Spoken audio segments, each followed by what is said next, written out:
नमस्कार. समकालीन मराठी जैन कथा या साहित्य प्रकाराने मराठी भाषेच्या सौंदर्यात मराठी भाषेमध्ये भरच टाकली आहे. आज मी प्राध्यापिका सुरेखा कटारिया व डॉक्टर श्वेता राठोड यांनी लिहिलेल्या समकालीन मराठी जैन कथेतील एक कथा तुमच्यापुढे सादर करणार आहे. कथेचं नाव आहे कर्माच्या मुळ्या. कथेचं नाव आहे कर्माच्या मुळ्या. जैन स्थानकातून आल्यापासून कशातच लक्ष लागेना. वैरागी नियतीच्या जैन भगवती दीक्षेच्या विविध कार्यक्रमाची विधिवत आध्यात्मिक वातावरणात सुरुवात झाली. मेहंदी, कुंकू, केशर छाटणा, भक्तिसंध्या, जुलूस, दीक्षा आणि त्यातील महत्त्वाचा विधी म्हणजे लोच.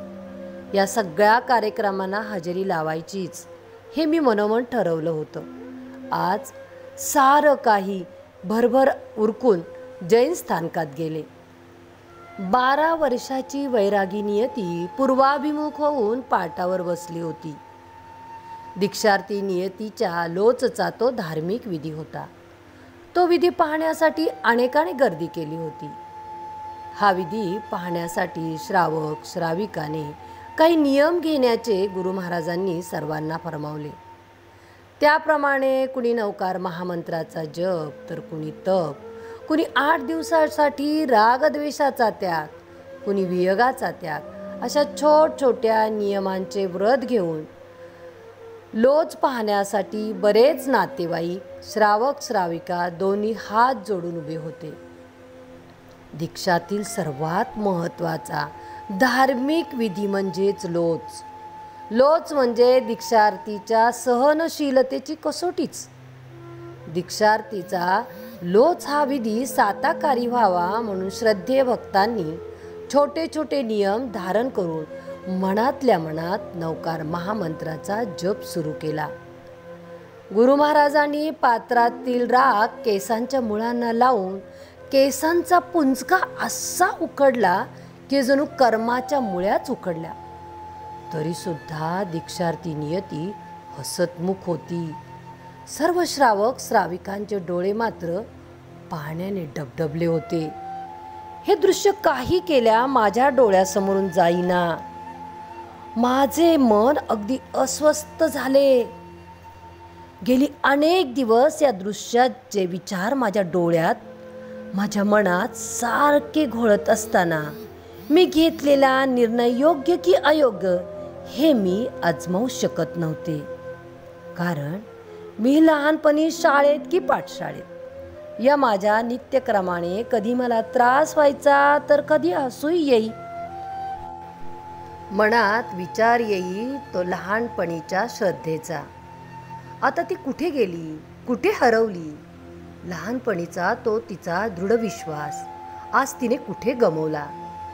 तिच्या हातापायातील ताकद कोणी हिसकावून घेतली का? हा विचार करून भांबावून जायची वेळ आली. या आध्यात्मिकतेच्या मार्गावर आणणारे, पंखात भळ भरणारे कुठे गेले? असे अनेक विचार मनात येत होते. गहाळ झालेल्या या मनाला कोणाकडे मोकळे करू? या विचारात मन सारखं भिरभिर फिरत होतं. कारण भरल्या जगात माझं असं कोणी उरलंच नव्हतं. अगदी मी एकाएकी पडले होते असं मला सारखं वाटत होतं. या विचाराच्या गर्ततेत मी खोल केव्हा गेले ते माझे मलाच कळले नाही. माझ्या जीवनातली मधली अनेक वर्ष पानगळीसारखी गळून गेली. सारा जीवनपट चित्रपटासारखा झरझर डोळ्यासमोरून जाऊ लागला.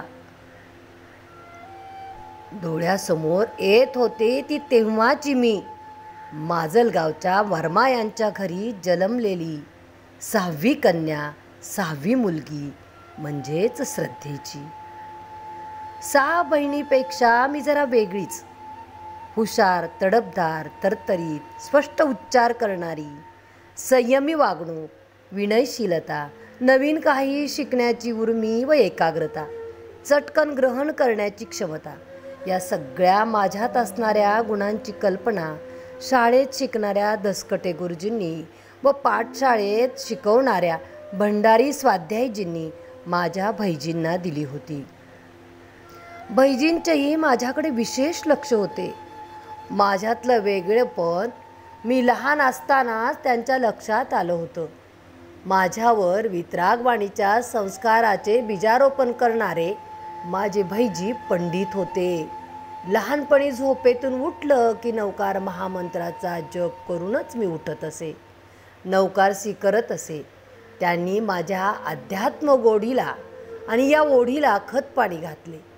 भैजींनी मला सर्व धार्मिक क्रिया, धार्मिक स्तोत्रे, मंत्र, अगमांचे शिक्षण अधिक देण्यास सुरुवात केली. 6 बहिणीमध्ये माझं वेगळंपण नजरेत भरत असे.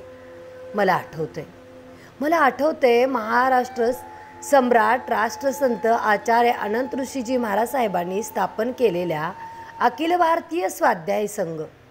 या स्वाध्याय संघाद्वारे पूर्ण भारतभर ज्या ज्या गावामध्ये गुरु महाराजांचा चातुर्मास नाही अशा गावामध्ये या स्वाध्याय संघ ज्या ज्या श्रावक श्राविकांचा शास्त्राचा आगमांचा अभ्यास झालेला अशा ज्ञानपिपासू स्वाध्यायीजींना त्या गावामध्ये स्वाध्यायासाठी पाठवत असे. माझे भैजीही या परिशन पर्वासाठी या जिनवानीच्या सेवेमध्ये जात असे, रुजू होत असे. माझा अभ्यास झाल्यानंतर मलाही ते एकदा घेऊन गेले होते. दौंडजवळील केडगाव येथे स्वाध्यायीजी म्हणून आम्ही गेलो. ज्या केडगावमधील 3 पुण्यात्म्याने जैन भगवती दीक्षा घेऊन वितराग मार्गावर मार्गक्रमित झाले होते, ते म्हणजे परमपूज्य शुभदाजी महाराज साहेब, परमपूज्य श्रेयांश ऋषीजी महाराज साहेब, परमपूज्य संबोधीजी महाराज साहेब. अशा या धार्मिक गावात आम्ही स्वाध्यायीजी म्हणून गेलो. सुरुवातीला माझ्या बालमनाला कंटाळा यायचा, परंतु भैजीच्या विविध प्रवचनाने माझ्यात गोडी निर्माण झाली. निव्वळ वाचनाने पठनाने न समजणारे माझ्या पंडित भैजींच्या रसाळ प्रवचन शैलीमुळे, व्यवहारातील दिलेल्या दाखल्यांमुळे, दृष्टांताने समजावून सांगत मी आनंदाने भैजींना बरोबर जात असे. या परिशन पर्वामध्ये 8 दिवस जैन स्थानकातच राहायचे. संसारापासून पूर्ण विरक्त होऊन वितरागवाणीची आराधना करायची आणि ती इतरांकडून करूनही घ्यायची. आम्ही पहाटे उठून रायसी प्रतिक्रमण, प्रार्थना, अंतगडसूत्र, प्रवचन, दुपारी कल्पसूत्राची वाचनी, देवसी प्रतिक्रमण, झोपताना सर्व पचकान हा प्रतिवर्षी चालणारा नित्यक्रम मीही भैजींच्या बरोबर राहून अनुभवत होते. मी रायसी देवसी प्रतिक्रमण करत असे. गावातील सर्वजण माझे खूप कौतुक करत असे. मला अधिकच धर्मशास्त्राची गोडी वाटू लागली. माझी आध्यात्मिक प्रगती पाहून भैजींना खूप आनंद वाटत असे. भैजी मुलासारखे वागवीत, कुठेही मला बाहेर घेऊन जात, प्रत्येक गोष्टीची माहिती करून देत, कधी कधी कौतुकानं मला जवळ घेत, माझ्या पाठीवरून हात फिरवत. नेहमी भैजी बाईला म्हणत, अहो ऐकलत का, आपली श्रद्धा किती हुशार आहे, जणू तिच्या मुखामध्ये सरस्वती विराजमान आहे. अहो ती आपली 6वी मुलगी आहे, मुलगा नव्हे. बाई मोठ्या काळजीनं बोलत होती. भैजी मोठ्या शांततेनं सुस्कारा टाकत, सुस्कारा कसला टाकताय, ती आपली मुलगी आहे म्हटलं, मुलगा नव्हे.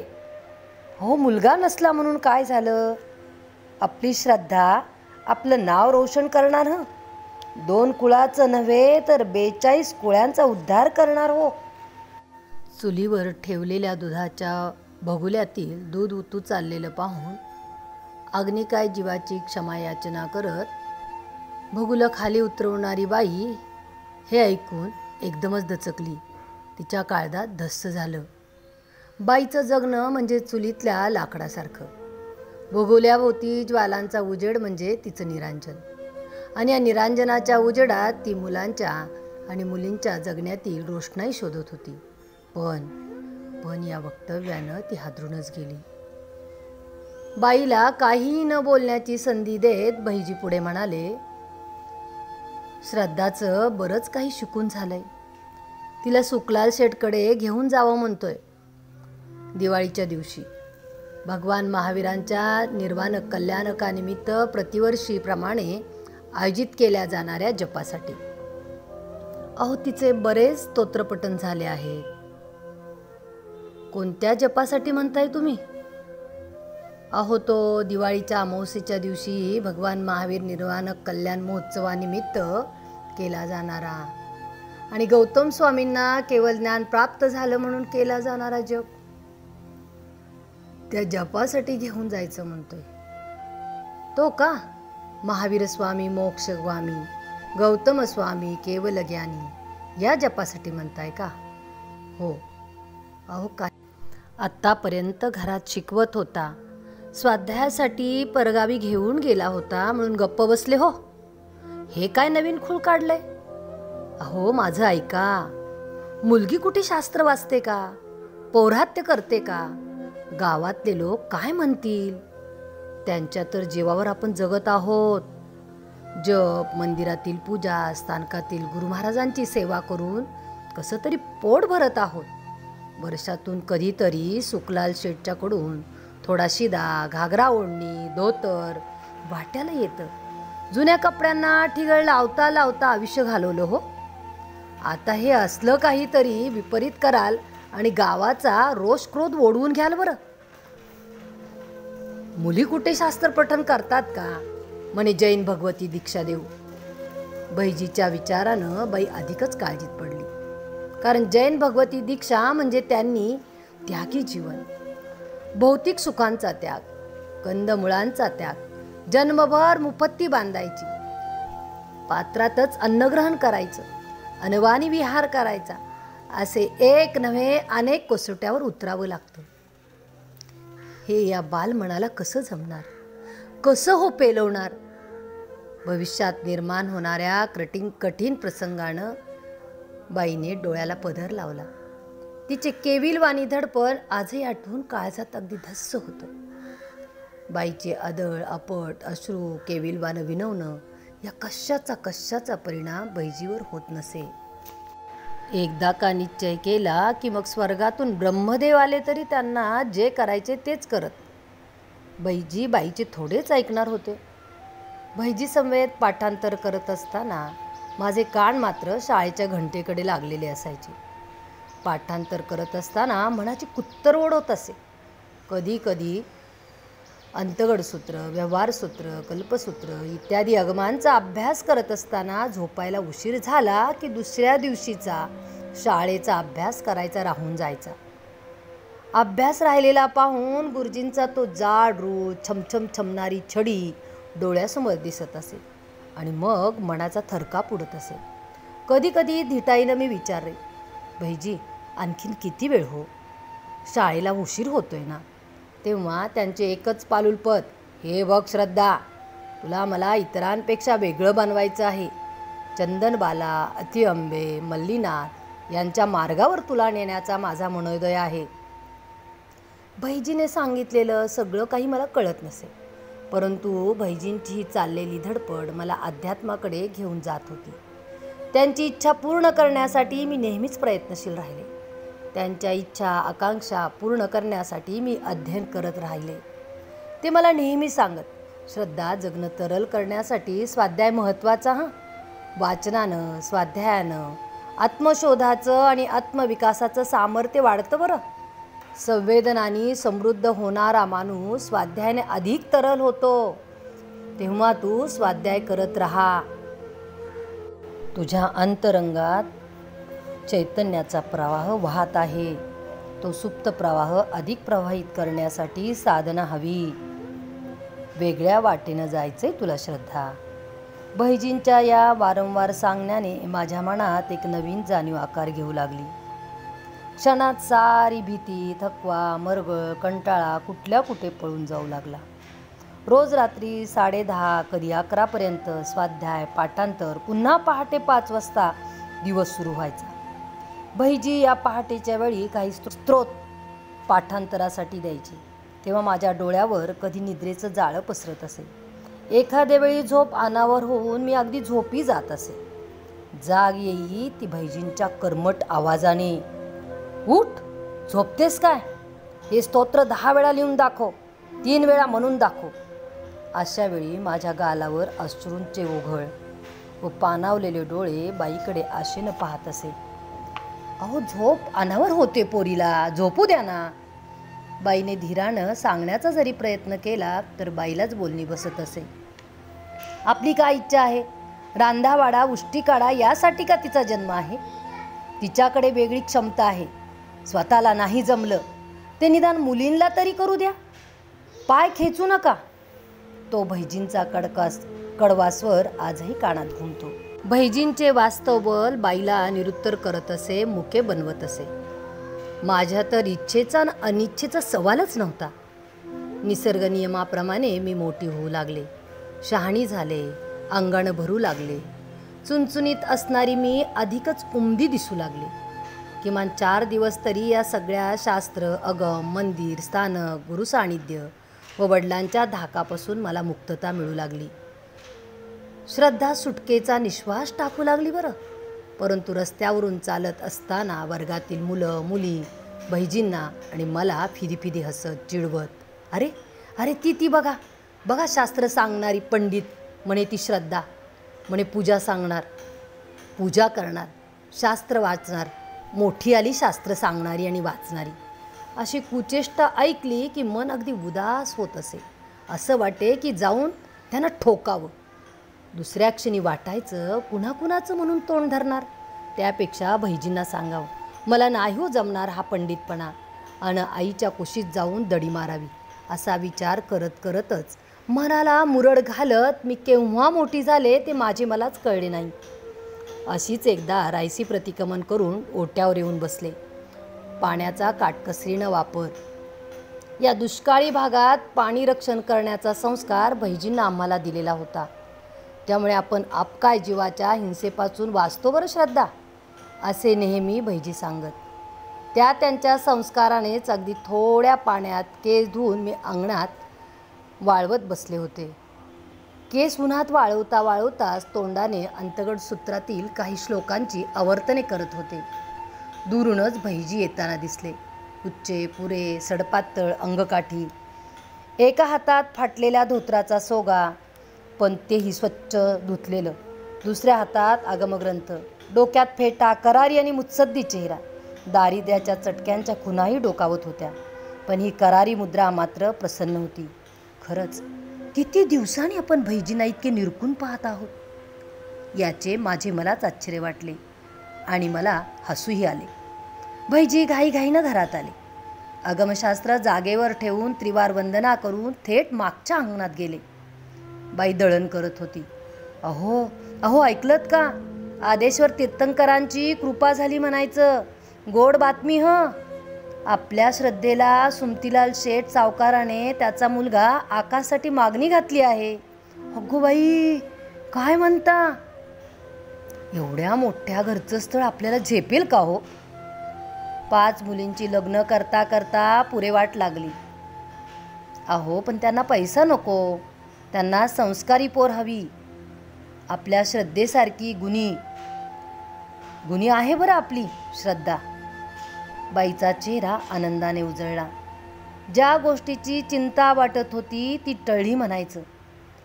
आणि आदेश्वरांची कृपा झाली हो. संसारात राहून आपली श्रद्धा करेल हो सारं काही. बाईच्या चेहऱ्यावरील आनंद पाहून भैजींचा उत्साह अधिकच वाढला. मी कानात कुजबुजले आणि बाई खुदकन हसली. आता आमची छकुली मोठी झाली, आता ती सासरी जाणार. सासर म्हणजे काय ग? अगं वेडाबाई, नवऱ्याच्या घरी, त्या सुमतीलाल शेठच्या घरी. मला नाही हो तिकडे जायचं.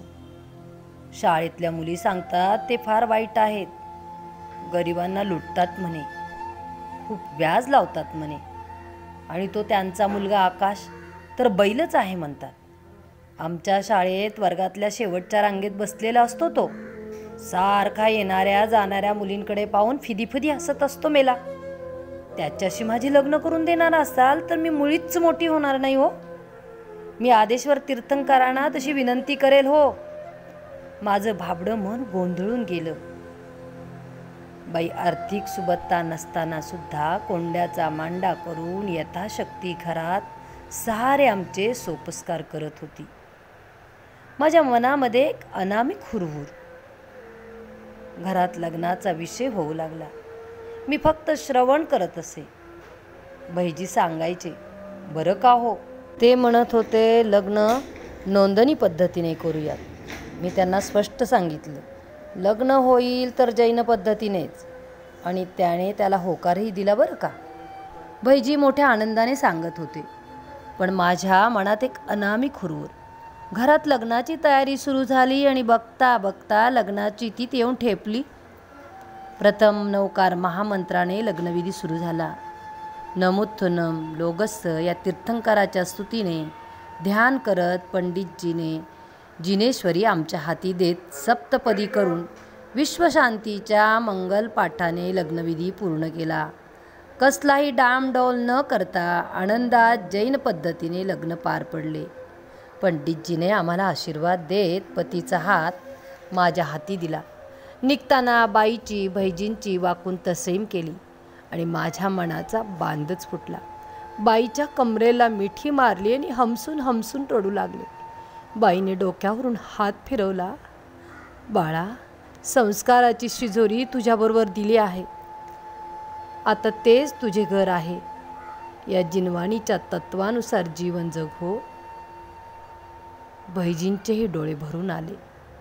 कवरसाबला बोलावून भरल्या आवाजात ते म्हणाले, कवरसाब, माझ्या लाडक्या श्रद्धेला मला अतिआंबे, चंदनबाला, मल्लीनाथजी यांच्या मार्गावरून न्यायचे होते. त्याची तयारी चालली होती. परंतु तुमच्या या शुभ आगमनाने ही जबाबदारी आता तुमची हो. ही उर्वरित जबाबदारी आता तुम्ही पूर्ण करा. भरल्या आवाजात भैजी बोलत होते. काही केल्या माझं पाऊल पुढे टाकायला मन तयार होईना. परंतु रीतरिवाजाप्रमाणे मला निरोप घ्यावाच लागला. मी 12 वर्षाची आणि मुलगा 14 वर्षाचा. या 14 वर्षाच्या मुलाच्या हातात हात धरून चालले होते कुठेतरी अज्ञात अशा प्रवासाला. जगणं म्हणजे काय, जीवन म्हणजे काय, लग्न म्हणजे काय याचा अर्थसुद्धा नीट कळत नव्हता. जीवनातल्या एका वेगळ्या टप्प्यावर वेगळं वळण घेऊन मी माजलगावजवळ असणाऱ्या साक्री या गावी सुमतीलाल शेठ सावकाराच्या घरी सुनेच्या रूपानं आले. कालचक्र आपल्या गतीसह फिरत होतं. नवीन साड्या, अंगावर भरजरी वस्त्र, अंगवर दागिने, भव्य वाडा, येणाऱ्या जाणाऱ्यांची सतत वर्दळ, छोट्या बाईसाहेब म्हणून नौकर चाकऱ्यांनी लावून केलेला जय जिनेंद्र, हे सारं नौकं होतं. हे सारं पाहून नाराज उदास झालेलं मन नकळत आनंदी झालं. घरात माणसांचा राबता होता. दूध दुभतं होतं. सासू सासरे, आम्ही दोघे, नौकर चाकर, यामुळे या वैभवाची माझ्या मनावर भुरळ पडली. पहिला दिवस धार्मिक विधी पूर्ण करण्यात गेला. दुसरा दिवस म्हणजे राहिलेले धार्मिक विधी. दिवसभर घरातील माणसाचा राबता, लग्नाच्या धावपळीमुळे सर्वजण थकलेले, रात्री गाढ झोपी गेलेले. याचा फायदा घेऊन लग्नाच्या दुसऱ्याच रात्री चोरांनी पाळत ठेवून अगदी सफाईदारपणे चोरी केली. बरंच काही नेलं.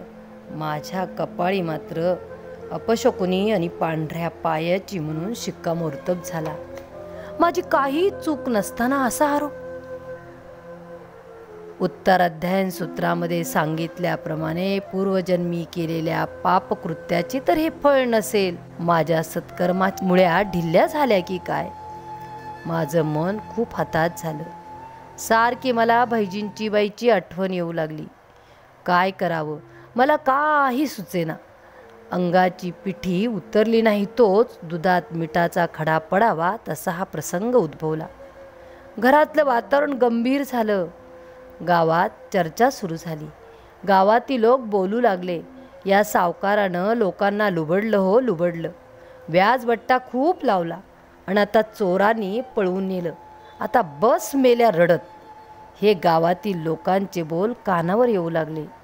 लग्न करून घरात येतात चोरी, त्यात गावकऱ्यांच्या अशा बोलण्यामुळे घरातले वातावरण फार बिघडले. मी आपला सारखा नवकार महामंत्राचा जप करत होते. किमान त्यामुळे मनशांती तरी मिळेल अशी माझी दृढ भावना होती.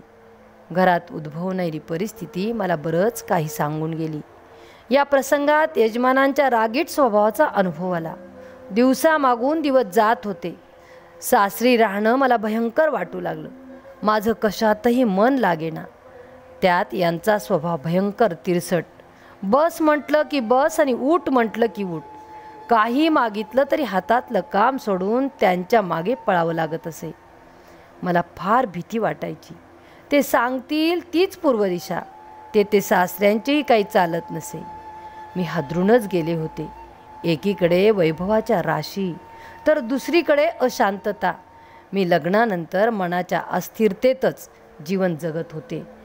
दिवसामागून दिवस जात होते. मला माहेरी भैजींच्या कडक स्वभावाचा अनुभव होता. परंतु छोट्या छोट्या गोष्टीवरून मारहाण शिव्यागाळ हे कधीच पाहिले नव्हते. हे सगळं पाहत असताना ऐकत असताना माझं साधं सरळ मन घाबरून जात असे. सासूबाई मला सांगायच्या, अगं बिन्नी, त्यांचा स्वभावच तसा आहे. मनाला काही लावून घेऊ नकोस. लहानपणी नको तेवढे लाड पुरवले. आता तो बसलाय असला सगळ्यांच्या डोक्यावर. मी मात्र खचत चालले होते. ज्याच्यासाठी मी माझ्या बाई भाईजींना सोडून आले त्यांचं हे बाहेर ख्याली वागणं मला त्रासदायक होऊ लागलं. मी शरीरानं खंगू लागले, मनानं खचू लागले. माहेरी हे मी कधी सांगितलं नाही. दिवसेंदिवस मी मात्र अबोल होत होते. माझ्या ती अबोलपणा बरंच काही सांगून जायचा. अनेक जण मला विचारायचे, बिन्नी एवढे अबोल का? तेव्हा मी हाताच्या खुणेनंच मौन व्रत असल्याचे सांगायचे. वाड्यावर दुपारच्या वेळी माझ्या वयाच्या मुली, अहो त्या मुली कसल्या, सासरवासणीच. कुणी ताक मागायला, कुणी मळ्यातली भाजी न्यायला, तर कुणी औषधासाठी यायच्या. बहिजींनी मला धर्मशास्त्राबरोबरच झाडपाल्याची औषधाची जुजवी माहिती करून दिली होती. गावातील आजारांना मी आपलं घरगुती औषध देत असे. सासूबाईंना ते पटत नसे. सासूबाई मात्र ते दुरूनच पाहत. त्यांच्या मनावर मनामनाच्या बेड्याचे ओझे असल्याचं त्यांच्या चेहऱ्यावरून दिसत असे. त्या माझ्याशी फारशा मनमोकळ्या कधीही बोलल्याच नाहीत. घर भौतिक सुविधांनी भरलं होतं. सगळं होतं, पण मी मात्र उदास होते. बहिजींनी मला खात्यापित्या आर्थिक सुबत्ता असणाऱ्या घरी दिलं होतं. परंतु मला या शिरापुरीपेक्षाही माहेरची चटणी भाकरी चांगली वाटत होती, समाधान देत होती. सासरी घास खाताना अनेकांच्या तळतळाटावर उभारलेला हा डामडोल माझ्या मनाला पोखरत होता. भिंतींच्या प्रत्येक चिराचिरातून, मातीच्या कणाकणातून मूक आक्रोश ऐकू येत होता. काहीतरी केलं पाहिजेत असं सारखं माझं मन धावा घेत होतं. वाड्यात काम करणारे नोकर चाकर मला या वाड्याबद्दल बरंच काही सांगायचे. लोक म्हणत, श्रद्धाबिनी आली मोठी शिकलेली, म्हणे समजदार. म्हणावं, सासऱ्याने संपत्ती कशी गोळा केली आहे माहिती आहे का? नको फुशारकी मारू. माझ्या मागे लोक असे बोलतात हे मला कळाले की मनाला खूप दुःख होत असे. अशा वेळी बहिजींनी लहानपणी माझ्या मनावर संस्कारित केलेली मेरी भावनेच्या ओळी मी गुणगुणत असत. दुर्जन क्रूर कुमार्गतो परक्षोभ नहीं मुझको आवे, साम्य भाव रखू मैं उन पर ऐसी परिणिती हो जावे. त्यावेळी माझं मन थोडं स्थिरावे, मनाला थोडासा दिलासा मिळे. पण घरात धाक नसेल तर काय होतं याचं उदाहरण म्हणजेच माझे पती. अनुभवशून्य लहान वयात कोणाच्या तरी नादाला लागून माडीवर जाऊन त्या गल्लीतलं गलिच्छ दुखणं घेऊन खिसा रिकामा करून डुलत डुलत येणाऱ्या नवऱ्याचा बाहेरख्यालीपणा वाढत होता. त्याची प्रकृती खंगत चालली होती. अन्न पाणी कमी कमी घेऊ लागले. दवाखान्यात दाखवलं असता त्यांना एड्स झाल्याचे समजले. माझ्याशी त्यांचं तुटक वागणं या सगळ्या गोष्टीने मी अगदी खचून गेले. मला अन्न गोड लागेना, कशात लक्ष लागेना. माझी सर्व तपासणी करून घेतली. माझे तपासणीचे रिपोर्ट निगेटिव्ह आले याचं मला आश्चर्य वाटलं. ही जिनवानीची कृपा म्हणून की काय माझे सारे रिपोर्ट हे निगेटिव्ह आले होते. ह्या एड्ससारख्या भयंकर आजारातून मी वाचले होते याचं डॉक्टरांना सुद्धा खूप नवल वाटत होतं. जीवापाड प्रेम करणारे माझे बाई आणि भैजी एकामागून एक काळाच्या ओघात निघून गेले. प्रेमाचा नात्याचा धागा तुटत गेला. मन माझं आक्रंदत होतं, पण मागे वळून पाहायचं म्हणजे पुढचं पाऊल टाकताना डगमगायचं. लग्न करून कुठे आले मी असा प्रश्न मनाला पडायचा. अपेक्षांचे सुरुंग झाले. दागिन्यांच्या बेड्या झाल्या आणि केवळ घरच्या तोरणासारख्या सुशोभित राहायचं. कधी कधी असं वाटायचं समाजाचा विरोध पत्करून कशासाठी भैजींनी मला आगमशास्त्राचं अध्ययन घडवलं.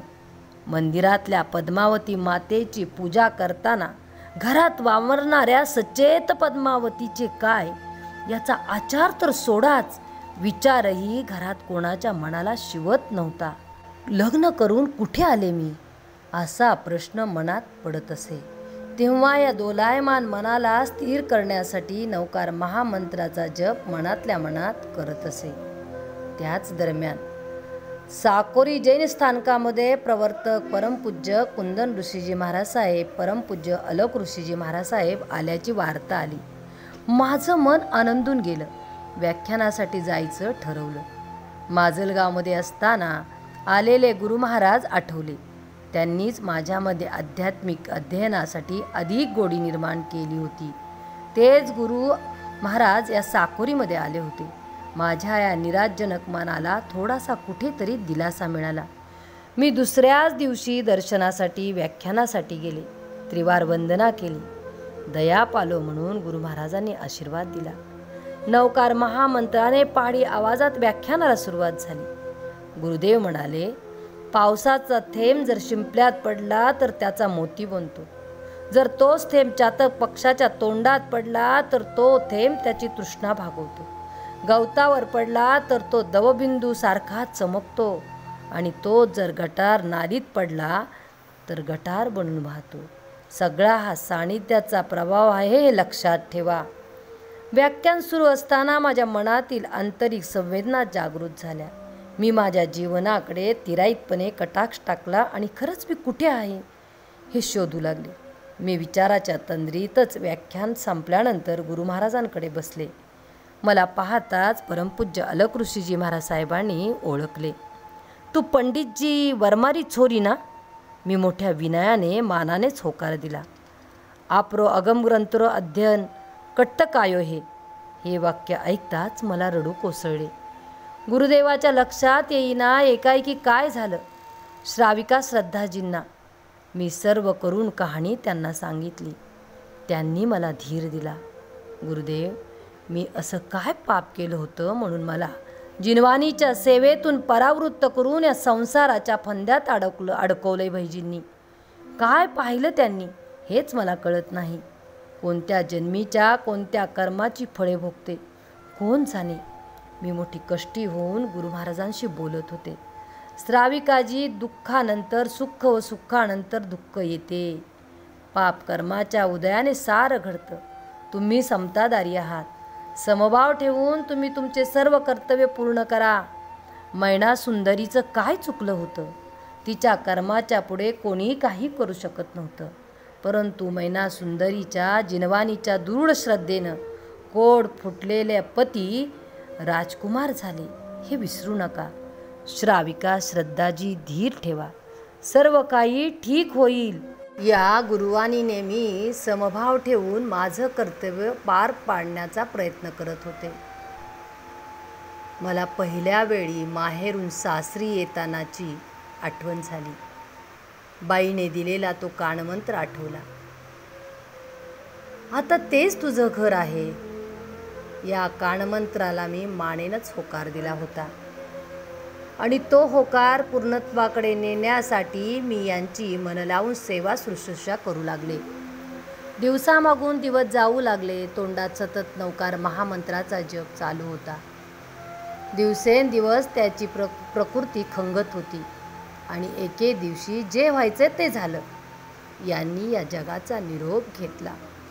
मी अगदी एकटी पडले.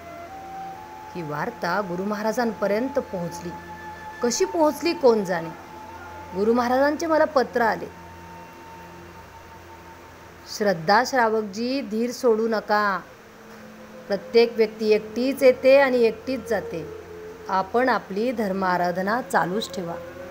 धर्म आराधना करत असतानाच मला पूर्वीचे दिवस आठवले. मला या अध्यात्माच्या मार्गावर नेण्यासाठी भैजींची चाललेली तगमग ही मला प्रतिकूल परिस्थितीवर मात करण्यासाठी महत्त्वाची ठरली. माझ्या मनामध्ये वैराग्यभाव जागृत झाला. आज मी नियतीची दीक्षा पाहत होते. या सगळ्या विचारात स्थानकातील सगळे श्रावक श्राविका निघून गेले होते, परंतु मी एकटीच तिथे होते. विचाराच्या तंद्रीत होते. हे पाहून श्री ऑल इंडिया जैन श्वेतांबर स्थानकवासी कॉन्फरन्सचे अध्यक्ष आले आणि ते मला म्हणाले, वैराग्यवती श्रद्धाजी, उठा उठा, तुमच्या दीक्षेचे आज्ञापत्र आचार्यश्रींनी पाठवले आहे. मी एकटक शून्यात हरवले होते. मी स्वप्नात तर नाही ना, म्हणून स्वतःला चिमटा काढला आणि मी हे वाक्य जीवाचा कान करून ऐकण्यासाठी आतुर झाले होते. काय म्हणालात आपण? पाहते तो समोर परमपूज्य अलौक ऋषीजी महाराज साहेब यांनी माझ्या दीक्षेचे आलेले आज्ञापत्र माझ्या समोर ठेवले. मला काही सुचेना. मनात विचार आला, सत्कर्माच्या मुळ्या पुन्हा अंकुरित होऊन वितरागवाणी ऐकण्यासाठी पल्लवित झाल्या की काय. म्हणूनच मला एड्ससारखा दुर्धर रोग काहीच करू शकला नाही. नवकार महामंत्राने मला वाचविले. या दृढ श्रद्धेने डोळ्यात भाव अश्रू दाटून आले.